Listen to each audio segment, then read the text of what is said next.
Hey guys, so we're gonna be doing what we did, what I've done the past couple weeks, and where we just break down the box office and then predict next week's box office. And we have Michael back here since he missed last week because he wasn't feeling well. But I did his list. So Michael, introduce yourself. My name is Mike, and I'm back again to discuss the numbers. Yeah. Okay. So before we discuss, I'll just say who won last week. Michael, we both predicted the same amount correct, but Michael actually got one of the positions correctly, so he won. But now I'll go through the top five.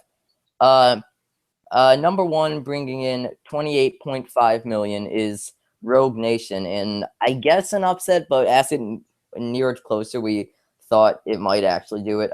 Number two, Fantastic Four, bringing in 25.7 million. Number three, The Gift, bringing in 11.9 million. Number four was Vacation, bringing in 9 million, 8.96 million, so 9 million. And rounding out the top five, we have Ant-Man with 7.9 million. Also, other openings, so Ricky and the Flash was 6.6 million, and Shaun the Sheep opened. Ricky and the Flash opened in 7th place, and Shaun the Sheep opened in 11th place with 4 million. So, anything stands out to you? Okay, a couple things. One, good for Rogue Nation hitting that number one spot again. Seriously, if anyone out there who has yet to see Rogue Nation needs to do so ASAP. This is still one of the best films I've seen this summer. The other surprise, which I'm sure makes everyone at the studios happy, should be The Gift coming in at number 3.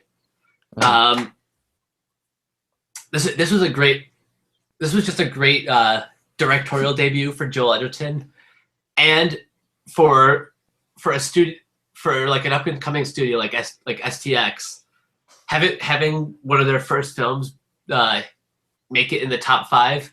That's big news for them.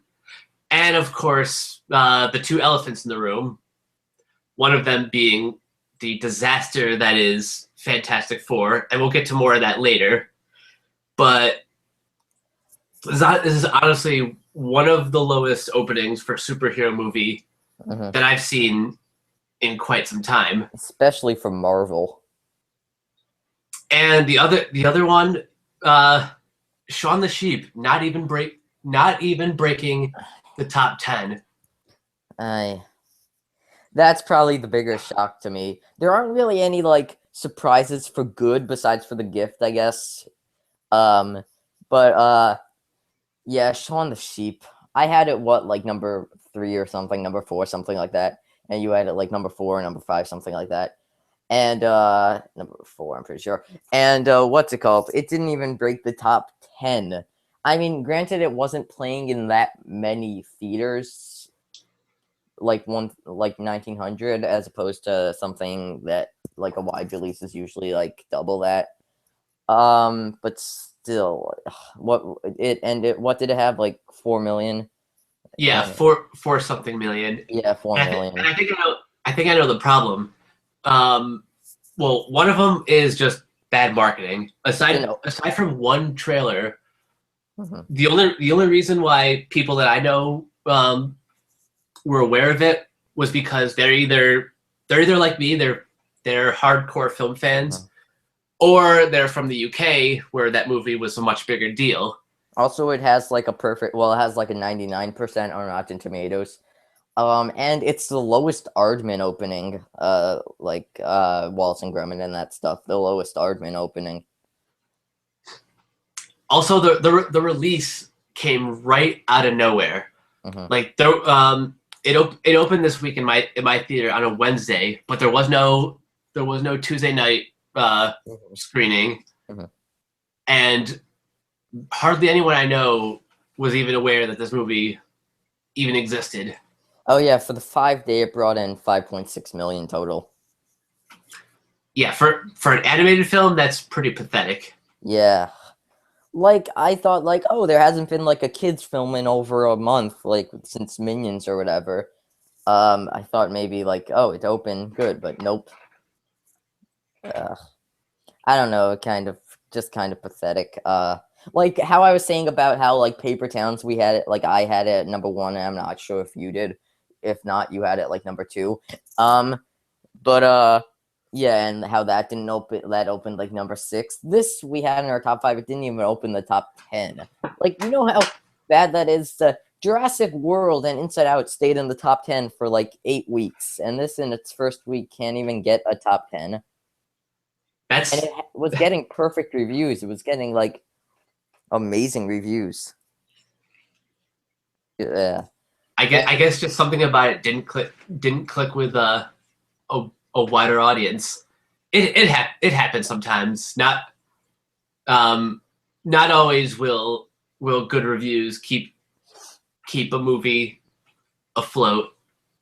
So sometimes a movie just won't click with the wide audience. Yeah, yeah, so and the other thing I'll bring up, Fantastic Four. I forgot where I was reading this. Well, it was on Wikipedia, but I forgot what website they used. But they said that Trank's tweet might have cost it like 5-10 million. I wonder if he didn't send that tweet out, if it would have been number one. I don't know how much of a difference it made. I mean, it has a 10% or whatever, or 9% on Rotten Tomatoes. I don't know, just a director saying he had a better version, which I think is total crap. No way, he did not. Even if he did, I doubt Fox took out every single solitary thing that would have made the movie good. It's just a way you made a bad film. Get over it. Stop saying, "Oh," stop throwing a hissy fit saying, "Oh, I had a better version." Just live with the fact that you have a bad film, according to people. This movie has had trouble written all over for it. I believe partially what Josh Trank said may be true. I do know that there are some scenes that were cut from his original version of the film. In fact, there were three major action set pieces that were completely removed from the screenplay before production even began. Also,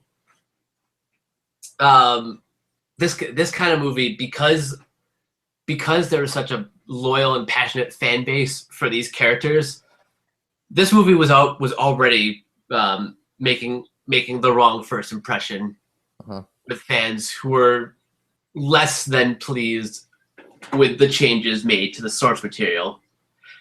So you can't really put all the blame on Trank or all the blame on the studio.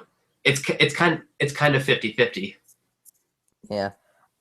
Okay, so yeah, and also I'm not even like Days of Future Past. I say Fox could keep that since it's already good. I say just give the rights back to Marvel for Fantastic Four. At this point, I'm tend to agree, because Marvel can't make a mistake. Someone said like, oh, Marvel needs to make a mistake eventually. Oh yeah, it was a YouTube video I was watching, but yeah, they just can't make a mistake. So, and eventually, Fox is going to have to realize that holding on to the rights to the Fantastic Four is clearly not in their best interest. Yeah. So I guess that's that. So we'll go to our top five. You could start. What you have for your top five. Okay, so this week we have two films opening up. Yeah. Oh yeah. Straight Outta Compton and Man from U.N.C.L.E. The Man from U.N.C.L.E. Yeah. Honestly, these are two of my most anticipated films of the month. But that's not why I'm putting them towards the top in my top five. I just think specifically with Straight Outta Compton, this movie's going to be number one. Not necessarily for the movie, although the movie is getting some great reviews. It's because of the loyal. It's because there's a huge fan base for NWA, the group that this movie is based on. So that that alone is gonna bring in the numbers. So my number one is Straight Outta Compton. Mhm. My number two, um, Are you switching it? I haven't settled on this yet, but my number 2 and 3 are going to be Rogue Nation and Man from Uncle. Okay. I know Rogue Nation is still carrying that word of mouth, and that may or may not affect Man from Uncle's box office performance in kind of a negative way. I mean, they're two films in a similar genre, but I do imagine that Man of Uncle will have the legs, sort of like a Kingsman. If it doesn't reach the number one spot, it'll be in the top 5 or even top 10 for weeks at a time. As for my number 4 and 5, I think my number 4 is going to be The Gift. Okay. Again, going on strong word of mouth. Mm-hmm. And number 5, honestly, I'm going to say Vacation over Fantastic Four. Oh, because when you told me, you said oh, wow. I think I thought about it and I changed my mind. This Fantastic Four is going to take a huge drop, like possibly 60% or more. Yeah. Okay, let's see. My number. Okay, I was hesitant to put. Okay, number 1, Straight Outta Compton. 2 reasons why I'm hesitant. First of all, biopics don't really make that much unless they're like, I guess, like the Oscar worthy stuff like American Sniper and stuff, or but like music. But also, also it's not being wide released. It's like 2,700 theaters, 2,600 theaters. Man from Uncle is being released wider than that. That's in like 3,500.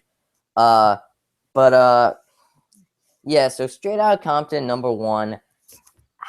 I'll say Man from Uncle, number 2. It will probably bring in about 17. I'm saying Straight Outta Compton actually brings in less than what people are saying. I say maybe 25 million. At least 25. Yeah. Man from Uncle brings in about, I don't know, 17 million. MI5 Mission Impossible 5 brings in like 14 million. Number 4, Vacation, not Vacation. Number 4, Fantastic Four will bring in about 10 million. And we were wrong on like the word of mouth of Ant-Man. I don't know what it did the next weekend, but it did worse than we expected. I don't know. There's no way The Gift could like stay at what it's at, I don't think. So I'm gonna go number 5, The Gift, with about 7 million. All right. Okay. At least we both have The Gift staying in the top 5. Yeah. Yeah. So I think that's about it. What's releasing the week after that? The week after that, I believe, is that's American Ultra, Sinister 2, and Hitman Agent 47. Yep. I think in like 3 weeks, when this summer's over, we'll just recap of how bad this summer was. Like, it's like one of the worst. I was looking at total grosses. If it stays like this bad, if like Straight Outta Compton doesn't do as well as people expect, and Man from Uncle doesn't do as well as people expect, this summer could be like the lowest grossing summer in 10 years. I wouldn't say the summer is that bad. Usually the heavy hitters. It's just worse than usual. Usually the heavy hitters are in May and June. July and August have never really been that high. One of the exceptions is last year's Guardians of the Galaxy, which opened in the first week of August and made 94 million its opening weekend. But to keep in mind, a number 5 this year, which is Pitch Perfect 2, last year would be a number 10. And like the year before, it'd be like a number 8 or something. I don't know. It's like, think about it right now. Like the 10th highest grossing film this year is gonna make about 100 million. Well, right now it's Mission Impossible 5, which is at 108. Like something like the 15th highest gross is just like at like 65 million. Like even with Straight Outta Compton and Man from Uncle coming out and then a couple later releases, it's still just not as good as the past like couple years. I'd say at least the past 5 years. It's just kind of been not that good. Well, It's- luckily, next summer is going to have a lot more whatever action. the 27 comic book movies coming out over the next 2 years. Wow. Okay, so see you guys later, and thank you, Michael. Hopefully, I could have you back next week again. Yeah, thanks for having me back again. Bye.